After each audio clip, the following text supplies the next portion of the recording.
In first place, we have Mike Raggio. He's been consistent through all of the games.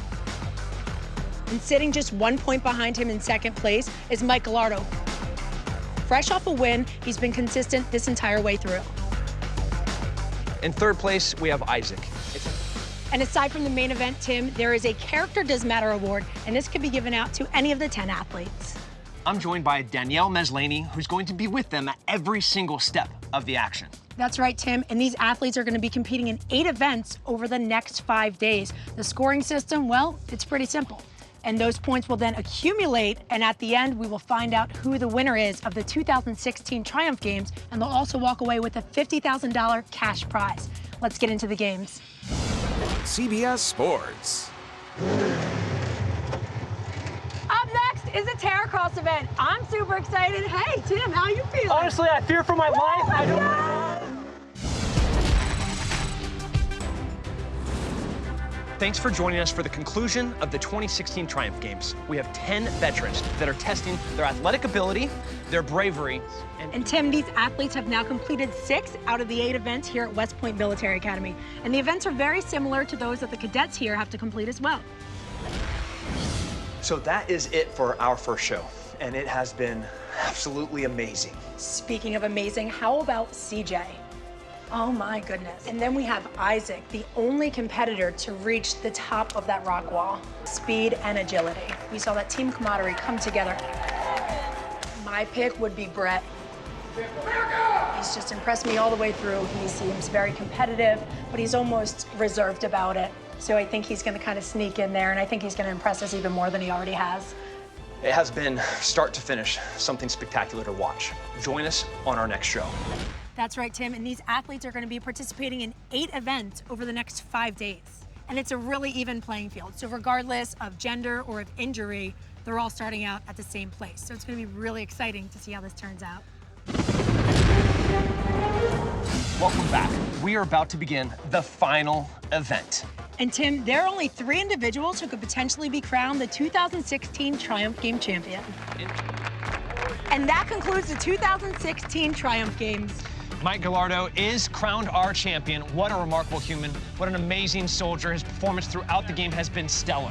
All of these athletes have been absolutely inspiring. I was personally holding back tears watching them run across that finish line. This has been an incredibly humbling event for me to be a part of.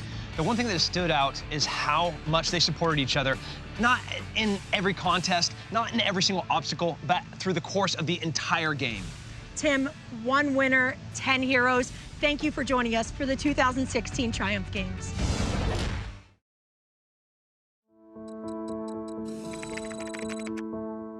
I often say that the measure of a man isn't how many times you get knocked down, but how many times you get back up. Navy flight engineer Brett Parks knows what it means to get back up when all seems lost. In October 2012, he attempted to stop an armed robber in Jacksonville, Florida. He fired off 2 shots. One shot hit me in the abdomen, the second shot missed. I fell like a load of bricks. And I started thinking about my son and what kind of man he was going to turn out to be without his dad. I thought about my daughter, who was unborn at the time. My wife was 7 months pregnant. I thought how I'd never walk her down the aisle or dance with her on her wedding. I didn't want to die. I prayed, and something happened. I knew that I was going to make it. So my mindset went from I'm going to die today to I'm going to live. Now, how do I do that? How do I live? After 20 days in a coma, Brett woke up to find he had lost his right leg. I could have just been like, that's it. You know, my life's over. And I could have just stayed in bed and rolled over and died. I could have done that, but I got back up.